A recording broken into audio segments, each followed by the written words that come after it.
Good morning and welcome to Vision in Action Live. We have a presentation on the way things work today and a discussion with Dr. Libby McGugan, MD. She works in emergency medicine until she switched her career to executive coaching. She's a TEDx speaker and she's author of The Power of the Lemon. Welcome, Dr. McGugan. I'm Jim Boswell. I'm your host and the author of Lifelong Fulfillment, Take Charge of Your Life. Today's presentation is going to be part 2 of how things work, and we're going to focus on economics, education, employment, and incomes based on U.S. statistics. So starting out, as we all know, it's great to live in an abundant environment. But even given that, individuals still need competency in a lot of different disciplines so that it feeds and supports their chosen endeavors. So this could include things like finance, accounting, science, math, psychology, and so forth.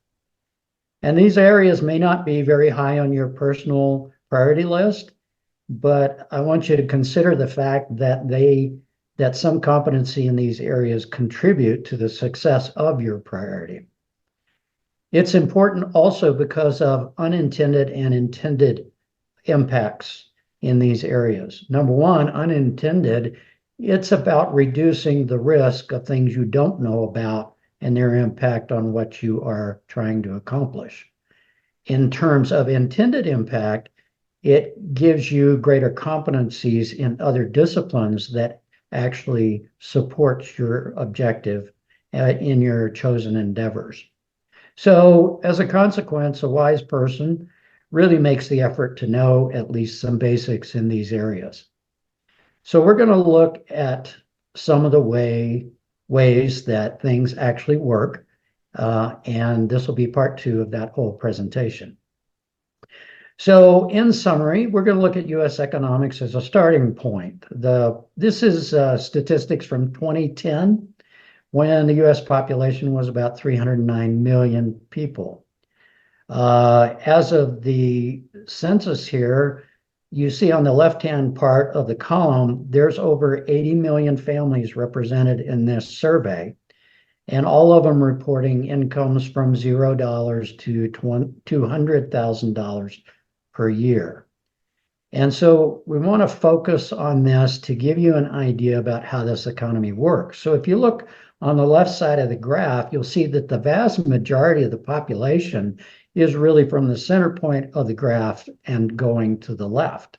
The minor part of the population is the center point going to the right.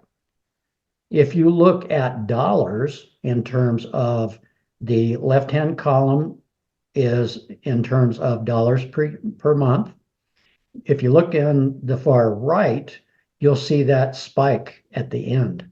Well, it turns out 80% of the money paid to employees is over on the far right-hand side in the 200,000 category. So our economics is very skewed. It's not a normal curve with a spike in the middle and tailing off to the right and to the left. It's actually, from a population perspective, it's shifted to the left. From a revenue perspective, it's all shifted to the right. So with that in mind, we'll have some interesting conversations as we move forward. So let's look at employment and incomes. This is Bureau of Labor Statistics. This is 10 years later, when all occupations were represented by 139,000 workers, 139 million, workers. Within that, they give you a mean hourly wage of about $27 and an annual mean wage of $56,000. This pretty much jives with other statistics you may come in contact with.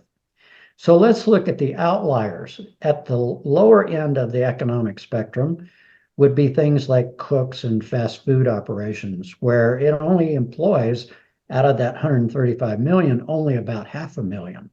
Their wages are much less, say about $11 to $12, and their annual mean wage is about $24,000. Let's look at the far right. Let's take an anesthesiologist of which they're only about 29,000 at this point. They make $130 an hour. Their annual is $271,000. So you can see that, you know, all occupations, there's a wide range of opportunities in terms of what you choose as your focus to do, whether you're motivated by, high achievement and high income, or whether you have interests that are a little more in the mainstream, shall we say. So let's dig into this a little further. So let's say you want to know where all the top incomes are. Now, we can look in the median too, so I'm just giving you representative facts to consider. The top 20 in top incomes has a lot to do with medicine and everything associated with healthcare. Only until you get to number 11 do you start seeing business executives, the aerospace industry, and computer and information systems finally taking hold. So these are ones you might want to consider as goals if they match up with your own personal goals and your own personal character. So these are the top incomes. Let's look at the top growth industries to flesh this out. So if you look at these, the first 10, again, you have healthcare represented, but you have odd things like forestry. I never knew that. And software publishers, which makes a lot of sense if you think about it. In numbers 11 through 20, you see a lot of other businesses that are fast growth.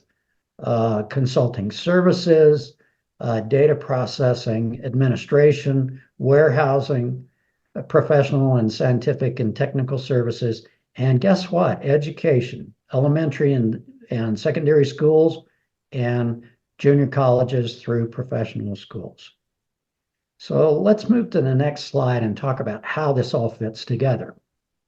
We can see that economics favors peak wage earners. Those we aren't counting those with inherited wealth here. We are looking at people where the requirements are to be highly educated, to be pretty well connected and pretty well networked. And also these careers are often defined by scarcity, education, and technical prowess. Now, let's just say you want something more mainstream. You're not inclined to just go after the money, so to speak. And it's more important then for you to actually have to be able to plan your work, your income, to mitigate risks and so forth. So it requires good planning, good knowledge, and good management. In fact, we address this with an example of someone electing to be a plumber or an electrician, and it's all in the book, Lifelong Fulfillment. So one of the strategies you might think about is if you took Myers-Briggs and then you extended it into what are likely careers for my personality type, and then you go look at the growth sectors, well, it would be nice if your particular bent was in these growth sectors if you want to grow with a business. And why would you do that? Well, you're going to have more individual opportunity, more potential for career growth and income. And with income, you can invest better in better outcomes for yourself based on your lifelong fulfillment plan. Now, if you look and add in the highest paying occupations, you now have a view of what of those career choices might be. So if you look at the intersection of these three things, it tells you kind of where you could create some leverage in terms of fastest growth, highest paying, and does it match my personality and my goals. So let's look at also another way on the downside to control your success, and that's in focusing on costs of living. We all deal with this, and it is something we have to have in our personal plans. If you look at this table, this is from about 2020, where one person's total expenses with rent was, just shy of $2,000 a month, and that was 100% of it. If you look down about 3 levels there, rent and utilities took up an extraordinary amount of that, 62% for just an individual. Go over to the right where we look at family of four, where they spend $4,400 a month. And then look at the amount for rent and utilities. It's only 45% of the total. So that tells you something. Being single is kind of an expensive proposition when it comes to housing, not so much with food, transportation, and other expenses that exclude rent. It also shows you that a family of four is a fairly economic thing you can do. It doesn't multiply by 2,000 per year for every member of the family. One thing to mention here, because we're going to look at it on another slide, is that the US is 2 times more expensive than the world average for individual economics. And the US cost of living is the 10th highest out of 197 worldwide nations where we have reliable statistics. So if you're in the US, you're looking at a much higher cost of living. So cost of living can be managed by where you live, by your family choices, and how you manage the expenses of housing, food, and transportation. However, just to raise an aside, just continue to remember that inflation is generic to all these expenses. Let's take a look at the location thing in particular. In the US, this is circa 2020, done by Mr. Roberts, looking at the lowest cost of living in the United States. And on the left-hand side, you see some of the most expensive cities and towns to live in. So Santa Ana, California, moving up to Irvine. Within there's Boston and Seattle and so on. If you look at the lowest, if you can find a way that you might like Wichita, Kansas as a place to live and work, well, it's very much one of the cheapest. And that column also includes places like Memphis, Tennessee, El Paso, Texas, Tucson, and Oklahoma City.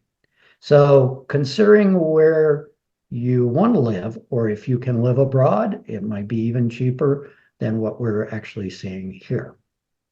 So that's just a reference point for your thinking moving forward.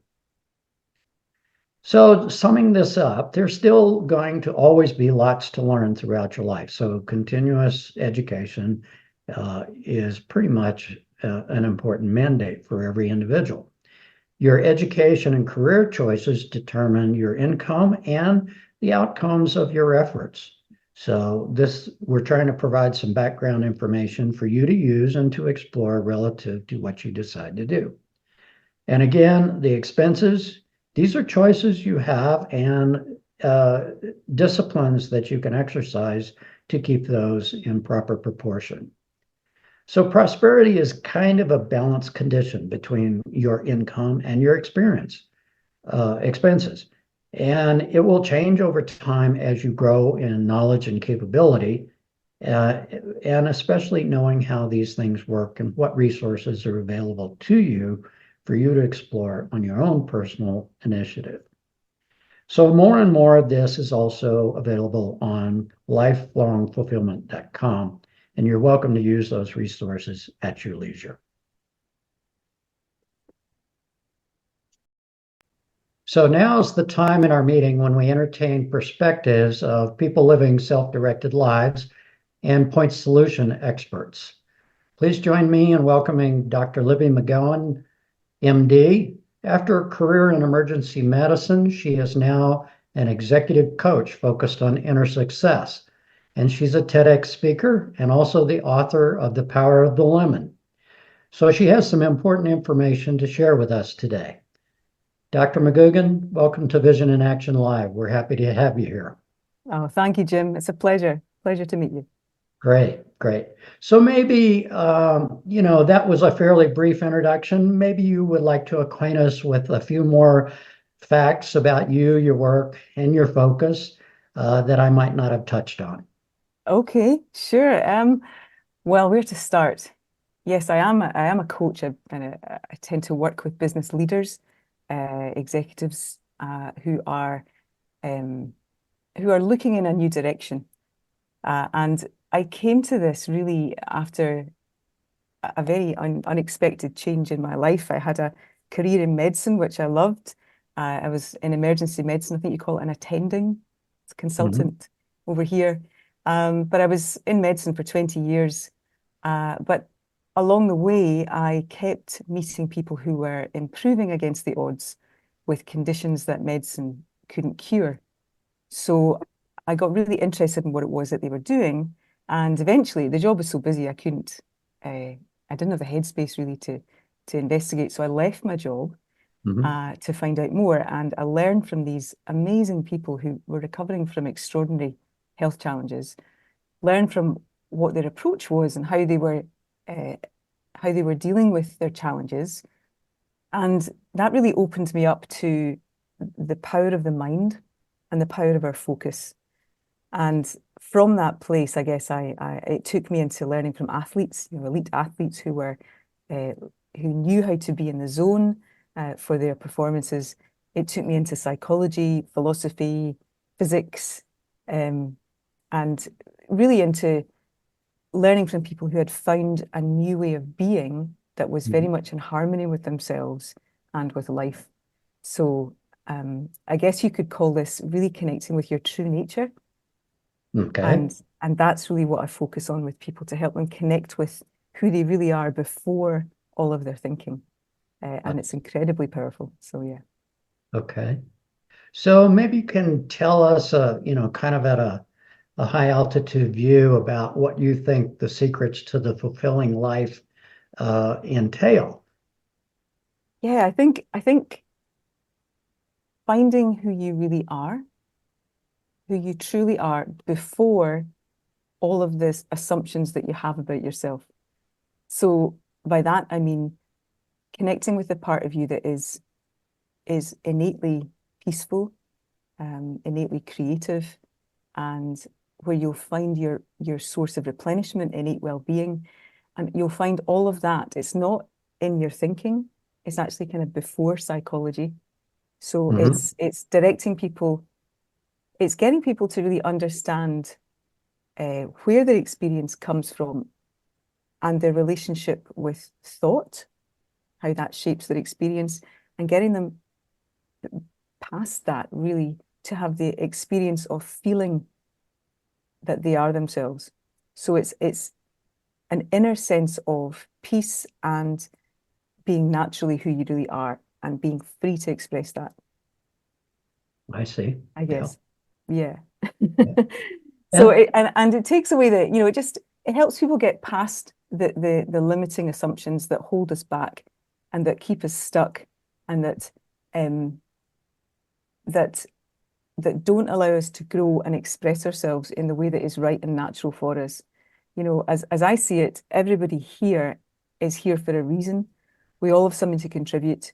So when you really allow yourself to find who you are and what it is that you have to offer, then it's like living your blueprint. You'll find immense fulfillment in that. Mhm. Yeah. Okay. I think you have some ideas about how to create a vision or become kind of visionary in your approach. Maybe you could share with us how that works.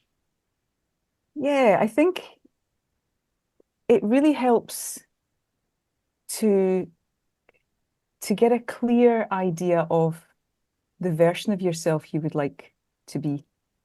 And it can help to visualize, it can help to, imagine yourself in certain situations, maybe with a particular occupation or in a particular relationship or whatever comes to mind. But more important than that, I would say, is connecting with the feeling of Mhm. being that version of yourself.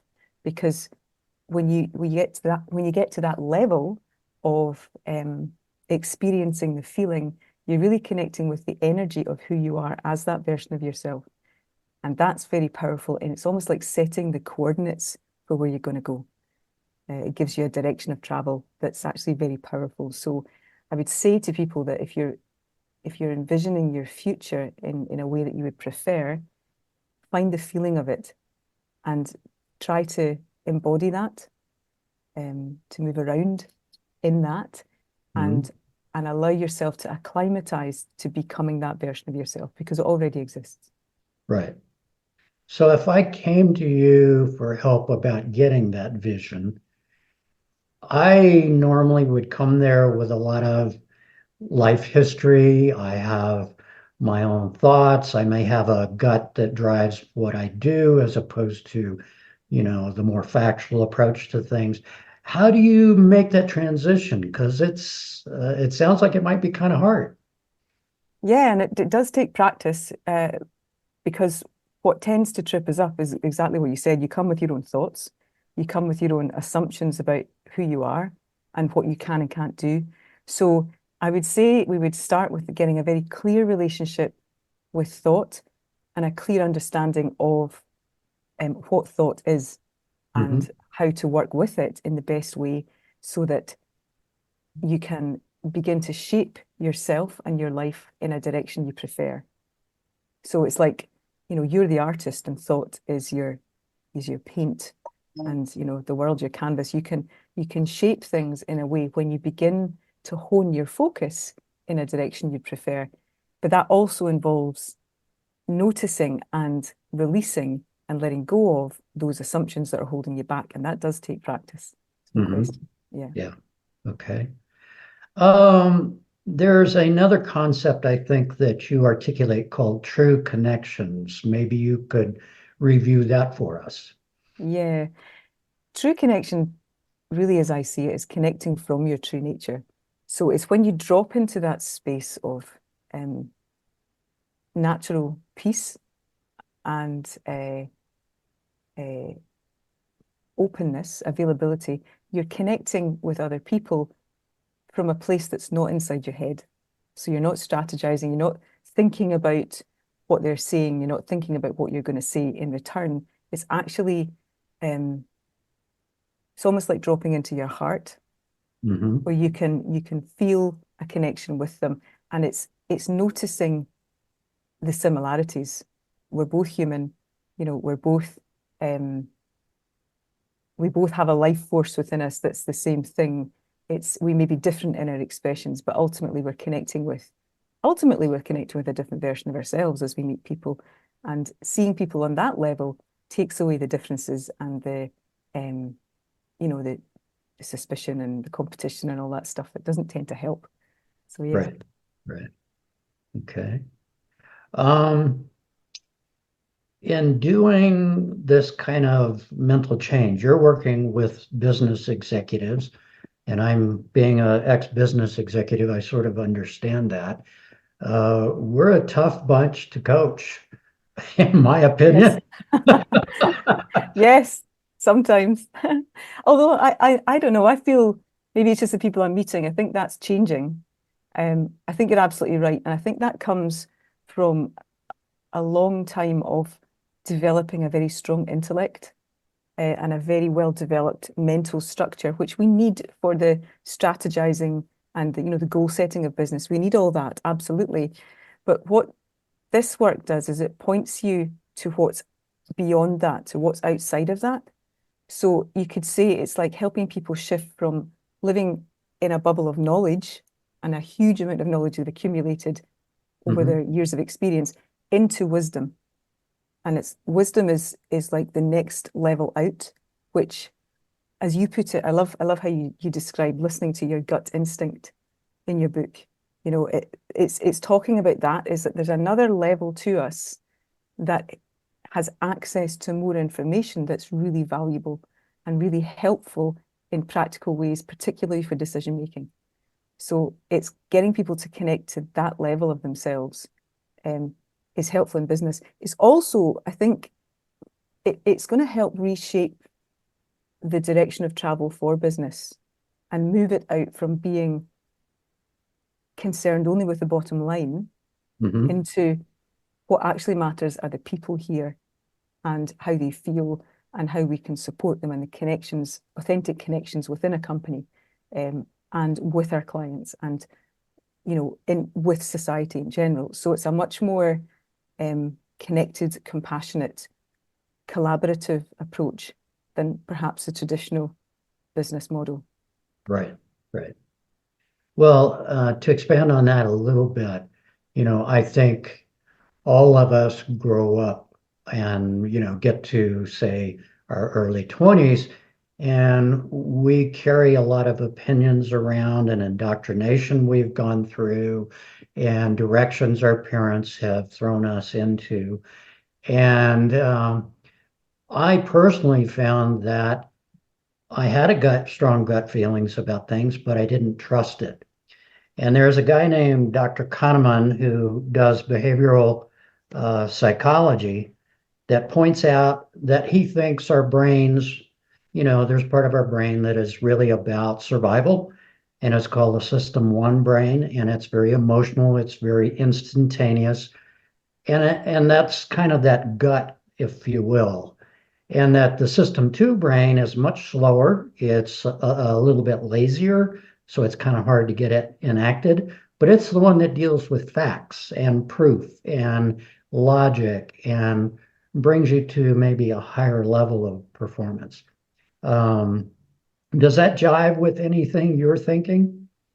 It does, but that's really interesting because I'd almost put them the other way around. As I see it, I would, and Okay. I'd love to meet and have a chat. But the way I would see it is that we've actually done really well to develop the part of our brain which deals with the facts, and we've become a little bit wedded to that, and we tend to assume that facts are truths when in fact often they're assumptions. We have to Mm-hmm. keep challenging that one.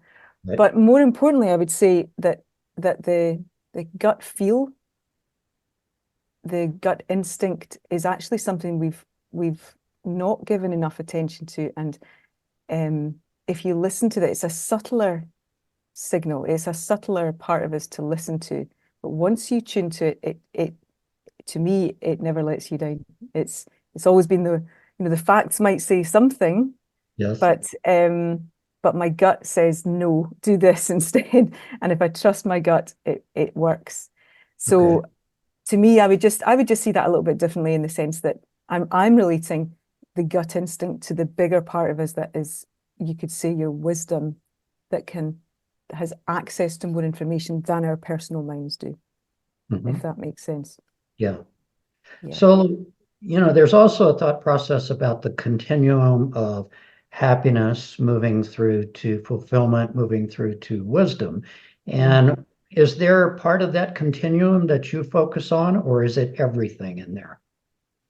It's all of it, and it's recognizing that that it's normal for us to fluctuate. It's like our Mhm. minds have a cycle, like everything within the human body, our minds also have a cycle within them. There are times when we feel we're on our game and very clear, and there are times when we feel we're in the fog. But left to themselves, our minds clear themselves and we come back to clarity. So yes, so I think understanding that whilst we are always evolving, and the more we look inwards and we connect with this deeper part of ourselves, the more we are going to reach those states of contentment and happiness and fulfillment and wisdom.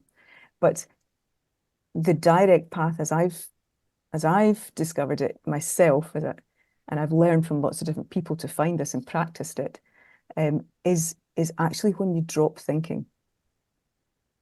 It's when you drop all regular thoughts, because we've Mhm. got a lot of them.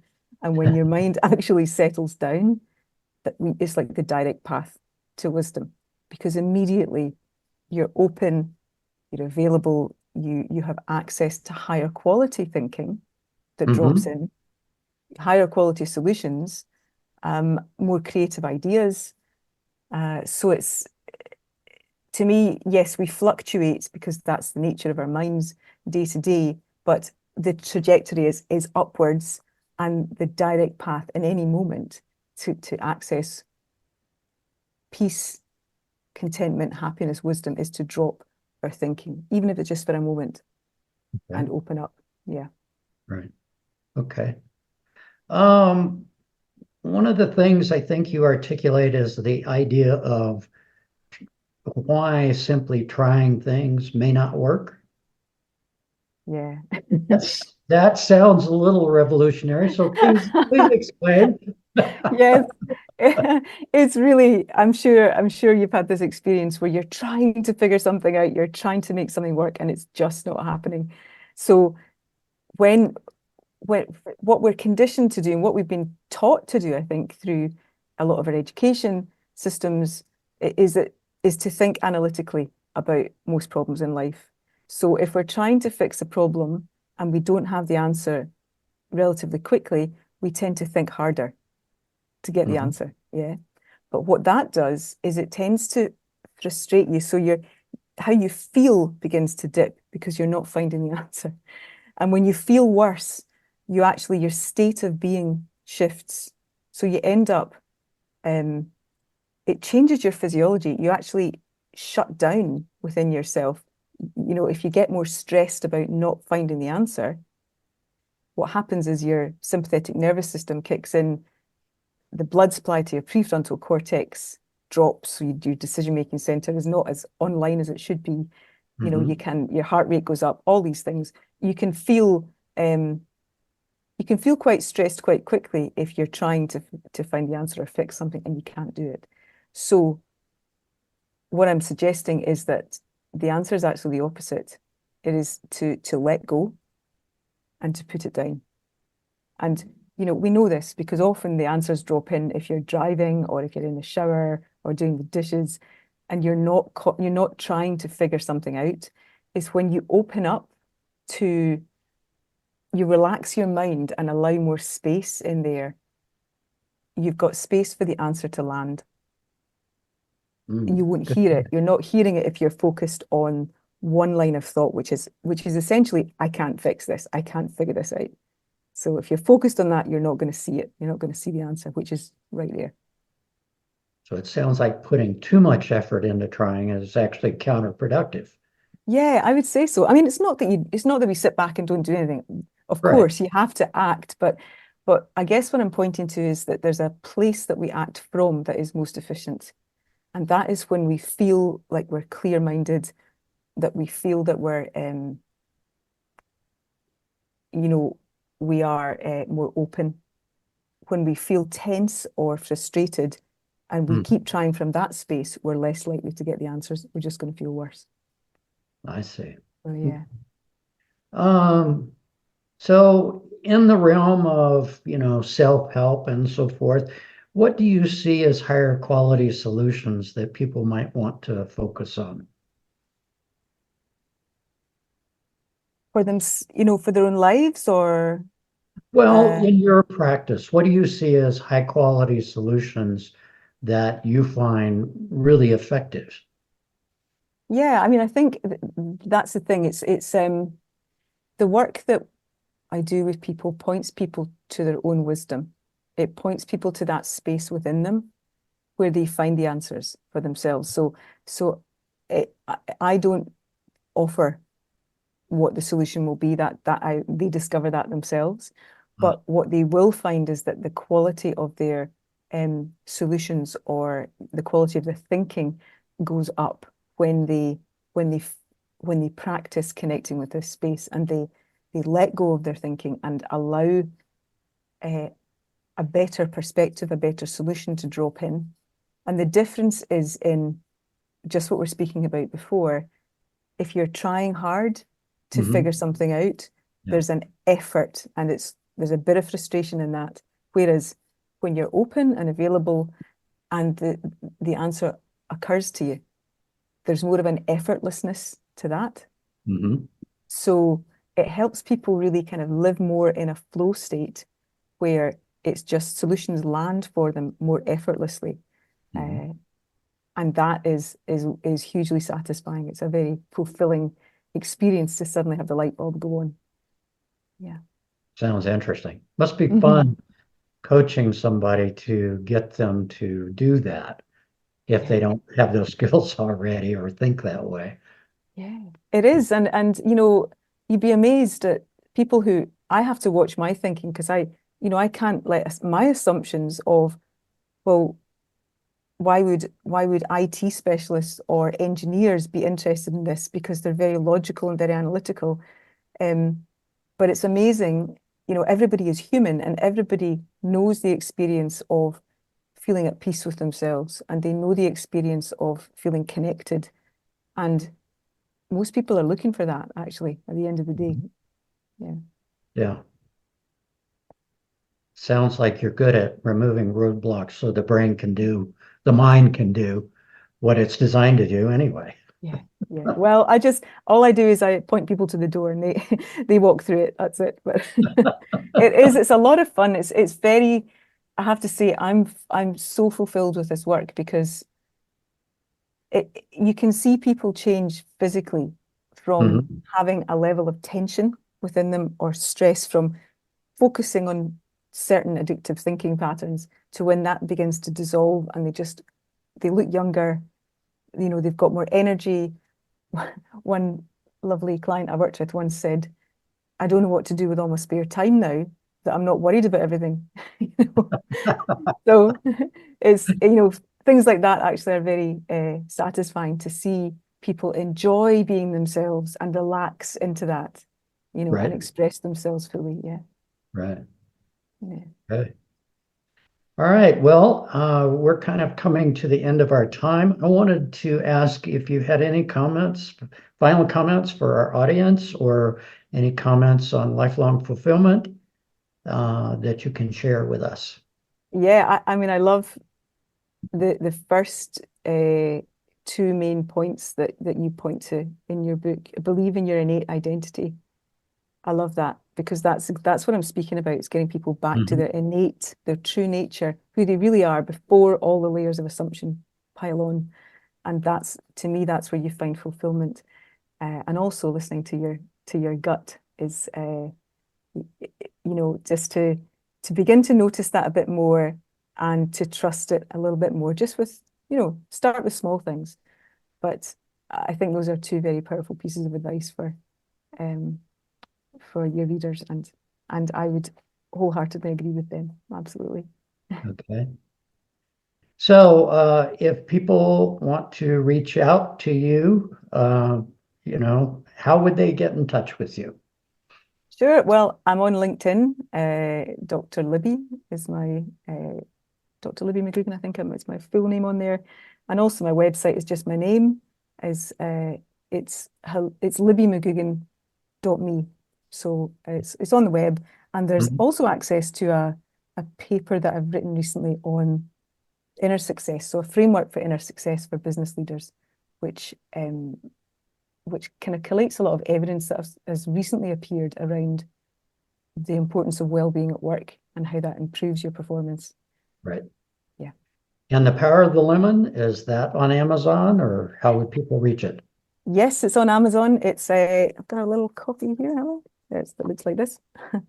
It's The Power of the Lemon. It's on Amazon. It's a very short book. It's just dip in and out, and it's little insights that I've gathered over the years. And I have another chapter in the book coming out at the end of June called Awakened Leaders. So that's more focused on the leadership aspect. But that again will be on LinkedIn and available on Amazon. So Great. Well, I want to thank you, Dr. thank you. McGugan, for joining us this morning, and thank you for your insights. Thank you. It's been lovely meeting you. And thank you for yours, Jim, too. Best of luck on the practice. Thank you. Thank you. Thank you.